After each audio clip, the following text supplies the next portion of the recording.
Greetings, ladies and gentlefish, and welcome to some more replays courtesy of me.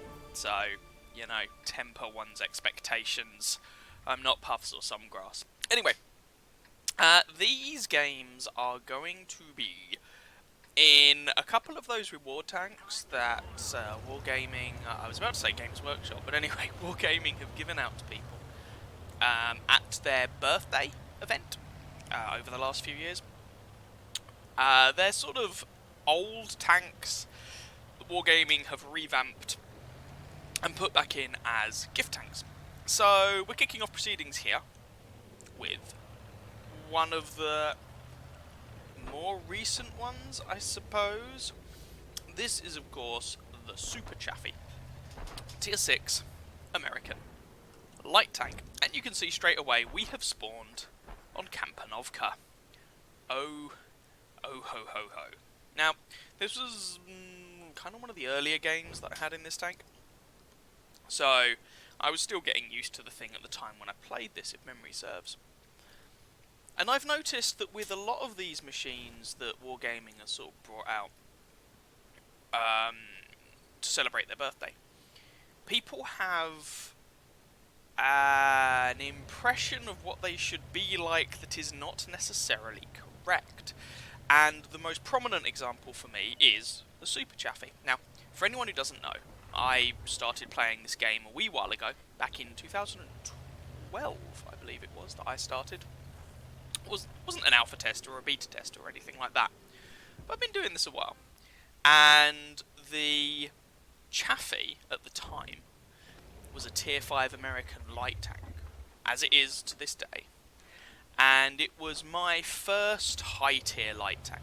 Now, you have to bear in mind that at the time, light tanks didn't go beyond Tier 5. So Tier 5 were your top-tier lights. But you also got very different matchmaking. So Tier 5 light tanks, and the Super Chaffee in particular, could get into some very nasty matchmaking. Super Chaffee saw Tier 10s. Let's put it that way. And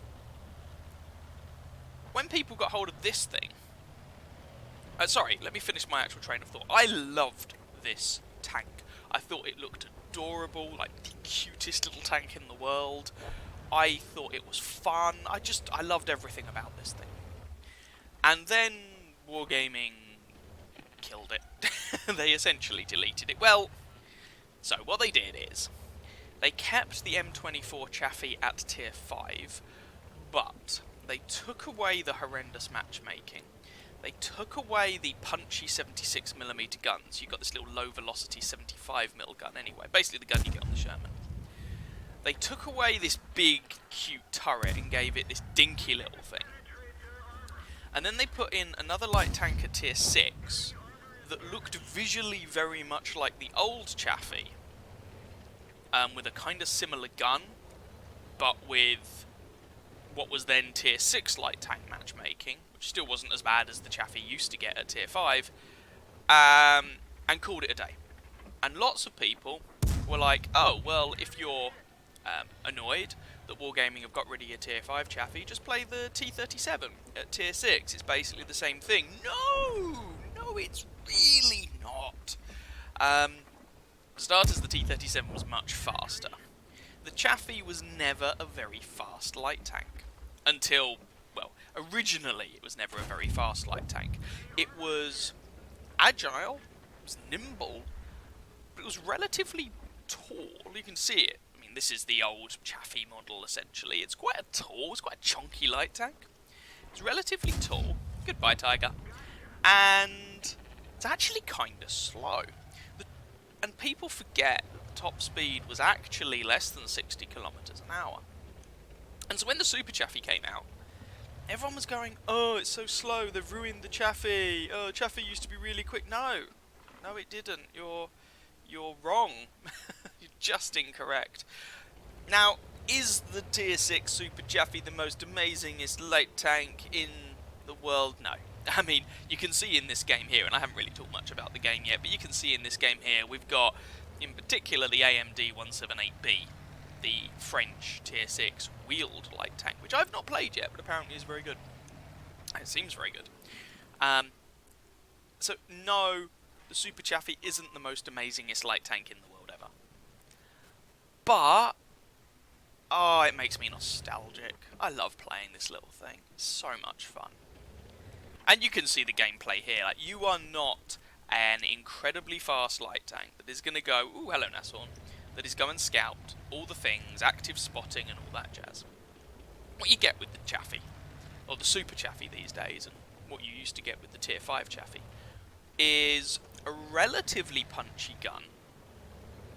You could argue the point these days, but a relatively punchy gun for a Tier 6 light tank. You get a relatively nimble machine, but one that's not particularly fast. Good view range. Well, it always had good view range. It's been nerfed a little bit now, but it used to have 400. I think it had more than 400 meter view range actually at Tier 5.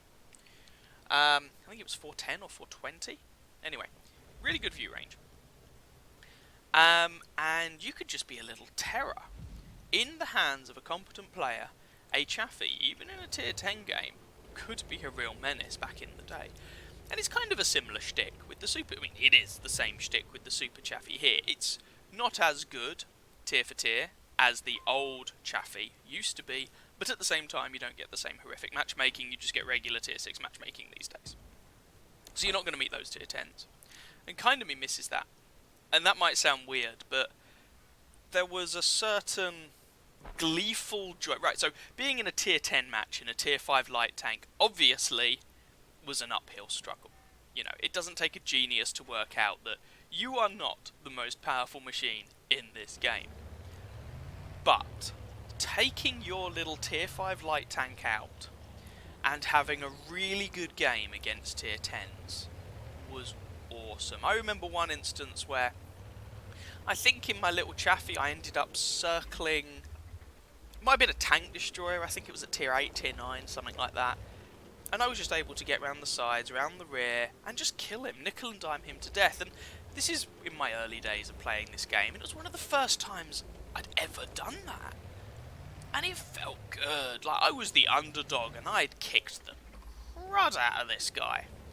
And it was awesome. So, I'm very nostalgic for those times. Obviously, if you didn't play this machine the first time round, then there's no reason for you to be that nostalgic, and you're probably going to see this as a rather uninspiring light tank, and that's fine. But I don't necessarily think that's the point of it. This has been a very long-winded way of saying, despite its, I guess, mediocrity, I have had a huge amount of fun in the Super Chaffee. So much fun. Anyway, on to the game in question. This was a tier 7 match. We're in our tier 6 light tank. We're here on Malinovka. If you can hear some noise in the background, it's because my little monster is talking in her sleep or some such. So we're here on Malinovka. This map tends to lead to kind of slow games a lot of the time, but it can be nice for light tanks. I've managed to get some early spotting. I've got about 1,000, 1,500 early spotting that really made a couple of Tigers have a very bad day.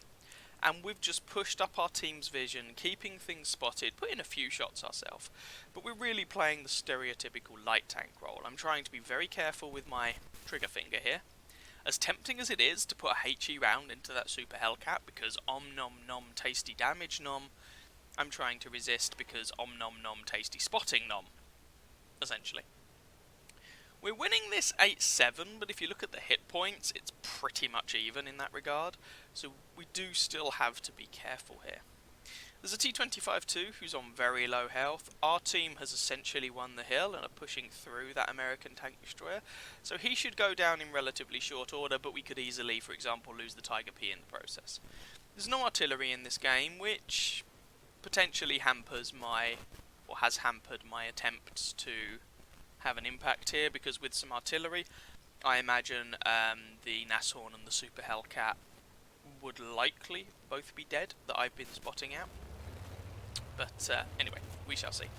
Now, if we look at the minimap, we can see there's a Stritzwang who has gone down the other side of the map and is essentially spotting all of our friends and shooting all of our friends who hunkered kind of down on the J line. This is of course an encounter game, so it's not as if you have a base to defend, there's just one central base to deal with. So I decided I'm going to start heading back. Now there's a little bit of risk here. Cresting over these ridges and whatnot, I could get spotted and silhouetted, and I could be in quite a dubious position. Switching back to armor piercing here as well, because it's just more reliable for dealing with the Stridsvagn, despite the fact that that Swedium has pretty appalling armor. The AP round is just more reliable. So trying to move around here to deal with these guys, and you can see here we're going at 50 something kilometers an hour as a general rule of thumb. I believe the speed limit on this thing is about 56, somewhere in that ballpark, so it's very much one of those light tanks that has more fast medium tank levels of mobility as opposed to, ooh, there goes our T-34, as opposed to true light tank mobility, shall we say. Especially these days, as in general light tanks have just got faster and faster and faster, though more on that later. So we take a punt at that Stridsvagn. We've got a T-34-85M giving us some support, and I'm just trying to communicate with this guy and check that he is actually giving me some support, because otherwise I could find myself caught out here. Let's not forget the enemy still have 5 tank destroyers left. Oh, Stridsvagn, okay, so we're going to take a punt at him, put a shot into him, and there we go. The T-34 puts a shot in as well. I flubbed that shot, unfortunately, which makes this a rather awkward position. So I'm deciding just to run this guy down, because he needs to die, and if he doesn't, there are tanks in the enemy backline who, or there may be tanks in the enemy backline who are capable of killing me, and surprise buggy, well, that's frustrating. Now, I decide to use this guy as a wreck and try and do something about this, because I've got some support, right? It'll be fine. It ends up being really awkward. The Chaffee's a big tank, but the T-34-85M kills him, and then, you know, those tank destroyers I was mentioning, I get sniped from across the map by a Churchill gun carrier. That's unfortunate. Now, the scoreline is 11-11, which means this game is still very close. Did I do anything wrong in that situation? I think that's a fair question. And I think you could definitely argue that getting yourself into a shooting match with the buggy was perhaps not the best idea. My rationale was if I keep moving backwards and forwards, I throw off his aim.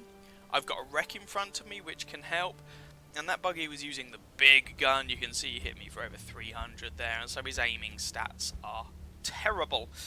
And so I figured I could take advantage of that, and I was also very conscious that time is ticking. So I think you could throw criticism at that choice, but I stand by it.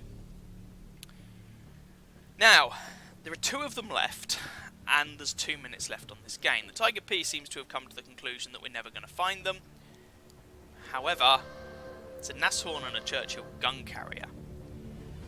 They're not fast. They don't have the options to relocate, really, and go anywhere else. So actually, we have a pretty good chance of finding these guys, as our team has successfully done, and killing them. We do still need to be a little bit careful, obviously, but this game has very much got to the stage where you kind of need to throw caution to the wind to some extent and get on with it, because you've only got 90 seconds left.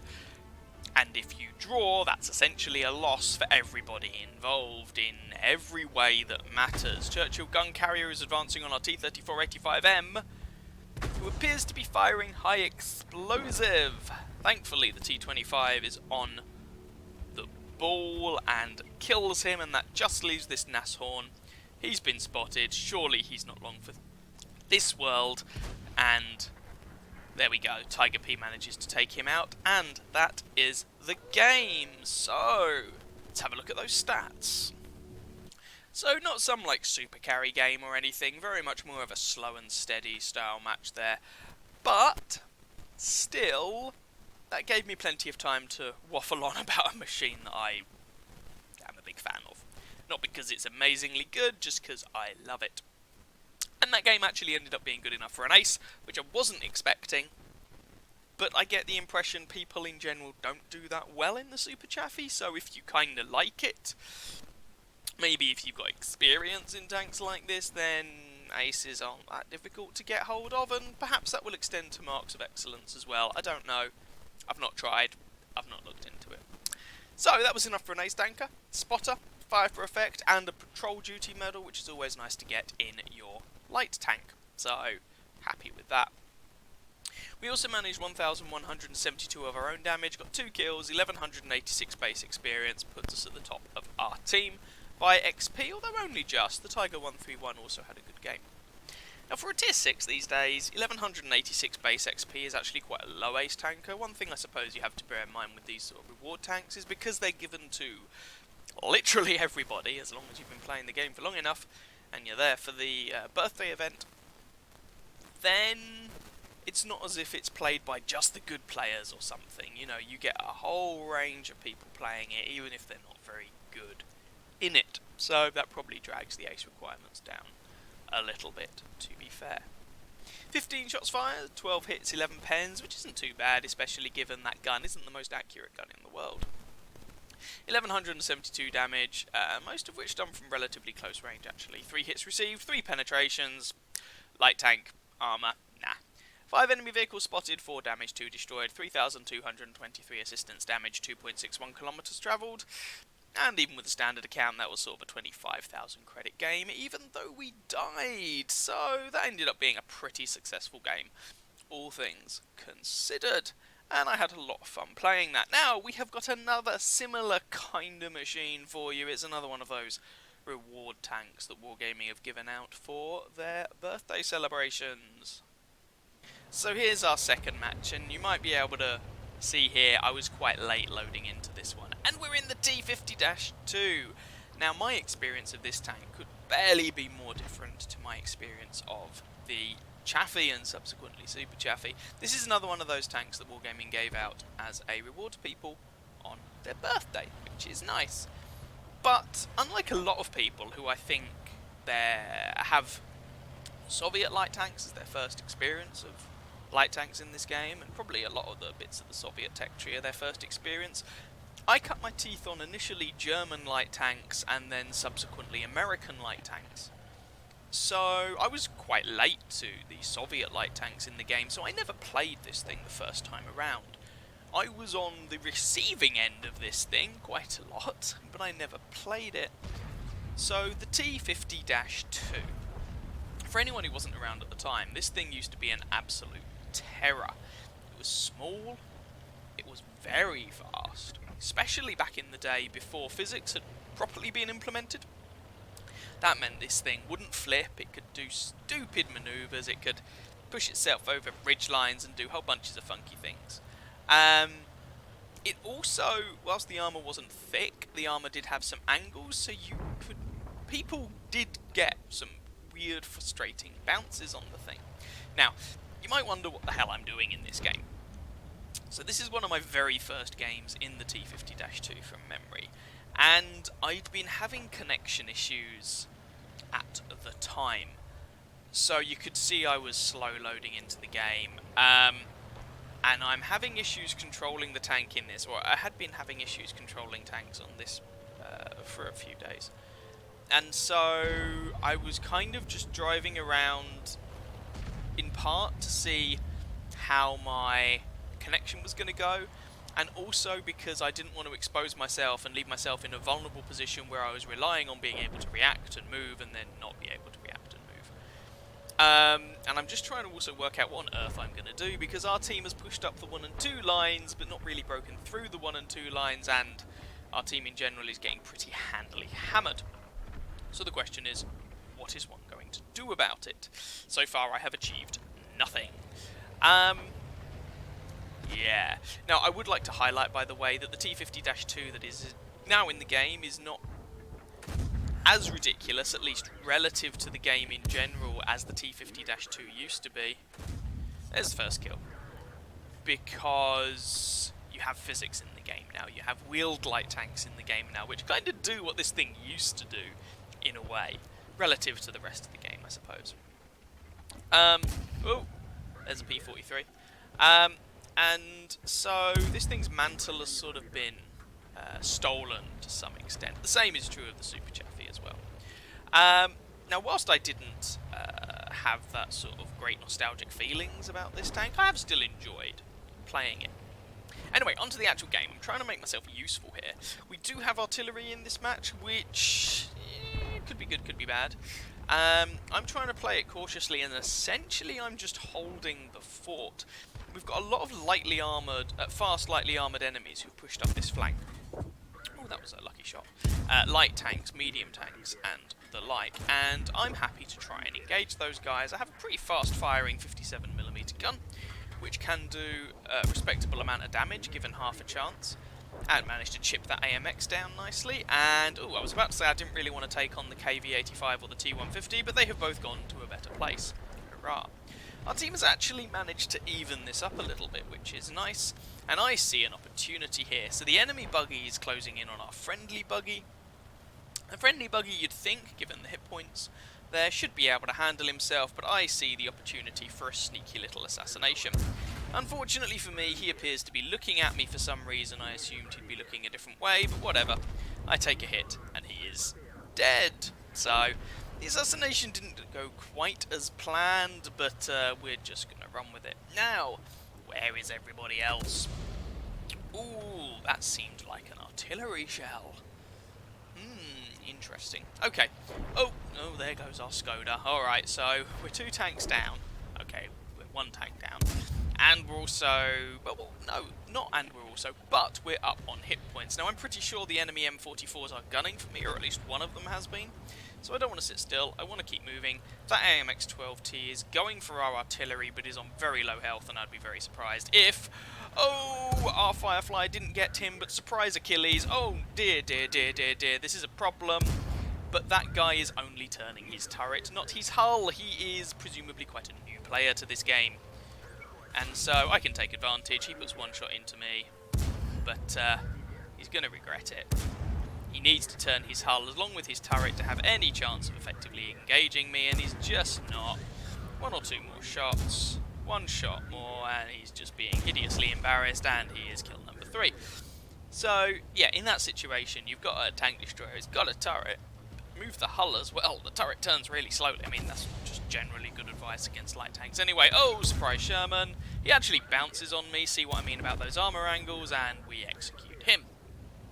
That just leaves the 2 SPGs. Whew. The Firefly is finally moving so that he's no longer defending our artillery. And we're going to go on the hunt for these M44s. We've managed to dig in, we've managed to pull this game out. This is nowhere near as long a game as the previous one. Now, the buggy's going up into the sort of A1 corner. Oh, he's found one of them. I was going to go up into the other corner, so then we've got the map spread. M44s are pretty mobile as far as artillery goes. Critical hit, of course it was a critical hit. So I just want to cover a good amount of the map. Should just be able to blaze away here and do a good amount of damage to this guy, but he's gone behind something solid on 63 hit points, because of course he has. Darn and blast it. So it's entirely possible that our artillery is going to pick up the kill here. Fine, whatever. There we go. At least I pick up a little bit of assistance for it. Now, I reckon the last artillery is probably up in A1. Our buggy hasn't actually made it up there yet. I'm fast. Let's go and have a look. Captain Scarlet in the Firefly there is also going over to have a look at the A1 corner. So let's see if we can find this artillery. Polish him off. No Top Gun from this game, unfortunately, because the previous M44 managed to avoid our pew pew, which is slightly frustrating. But never mind, there he is. There's the M44, and pew! He's fired, he's missed, our artillery actually picks up the kill. Okay, fine, we get some more assistance damage, and that is the match. Let's go and have a look at the stats. So that was another one that was actually enough for an ace tanker. Again, the ace tanker requirements for these sort of tier 6 gift tanks aren't very high, and once again I assume that's largely because they're given to everybody, and that's going to include a lot of less than awesome players, so go figure. Anyway, ace tanker, master gunner, fighter, fire for effect, and duelist. No big shiny medals there, but a fairly solid result in the end. Anyway, certainly not complaining. 1,980 damage done, 4 kills, and actually 1,245 experience.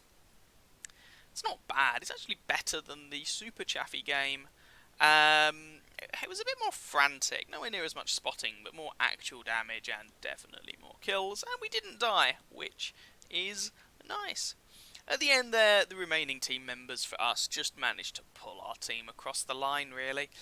Commiserations to the enemy Buggy, 1800 damage and 3 kills from him. The enemy Sherman there, the M4A3E8, who I stumbled across and managed to execute, and managed to bounce on me. Commiserations to you, sir, 1800 damage, 2 kills, not enough there, and the T-3485M also put up a good fight. The Achilles actually ended up doing a respectable amount of damage, but I think we can safely say he's probably new-ish to the game. It is what it is. These days people get advanced up to tier 6 quickly. Let's leave my thoughts on that for another time. Anyway, 31 shots fired because it's a tiny little 57mm pop gun, 29 hits, 26 penetrations for that damage count, most of it at relatively close range. 3 hits received, 2 penetrated, 1 didn't because booyah, Soviet armor for the win. 115 damage blocked by our armor, 3 enemy vehicles spotted, 8 damaged, 4 destroyed, 840 assistance damage, 6 base defense points, and almost 5 kilometers travelled. Made a good amount of money, 7.5 minutes, blah blah blah. One thing you can see there definitely is 2 completely different styles of light tank. Which one you prefer is obviously going to come down to personal preference. I have fun driving both, but for me, the Super Chaffy just has such a nostalgia value, and I'm weird. I like my medium tanks to be fast, and I like my light tanks to be agile. Which kind of, in terms of light tanks anyway, lends itself very much toward the sort of American lights and similar type machines, and well, I just love the Cromwell, so go figure. There we go. Couple of games for you there. I hope you enjoyed them both. Maybe made 1 or 2 of you nostalgic, and I thought it was nice to show a couple of tanks that, although, whoops, sorry about that. My apologies, I'm just mutilating the microphone. Although lots of people own these things basically by definition as to how they're given out, you don't tend to see them played all that much, apart from, you know, the day it's given out and a couple of days afterward. People tend to get over it and move on. They're not the most powerful machines in the world, but I actually think they're a lot of fun. And if you're trying to get into light tanks, then once you've gotten through a lot of the lower tier light tanks, which don't play like light tanks per se, they're more sort of light combat vehicles. Once you've gotten past those, some of these sort of Super Chaffy and the T-50-2, they're not bad to cut your teeth on, and they're not so good that they cover up for you playing like a complete and utter donkey. You know, if you make mistakes, you're going to get punished. But they can be a lot of fun. Anyway, that's it. I hope you guys enjoyed. If you did, by all means feel free to catch some of my other videos and or subscribe to my channel. And as ever, ladies and gentlefish, I wish you very happy hunting on that battlefield. Ciao, ciao.